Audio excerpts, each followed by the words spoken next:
Mimi naambia watu wa magharibi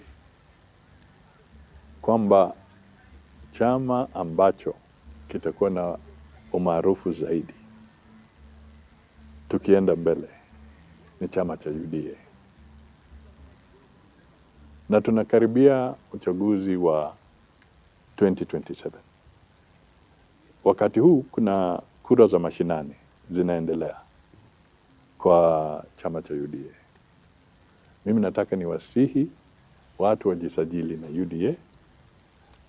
Watu wajaribu sana kuingia kwa polling stations, members. Kuna portal ama kuna teknolojia sasa unaweza kuwa member kupitia kwa njia ya kiteknolojia.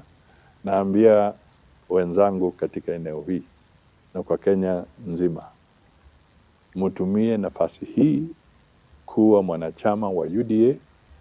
Na kuna visa tumepata kwamba wengine wamejisajili na wengine wanaulizwa maswali kwa sababu labda bado wako kwa vyama vingine.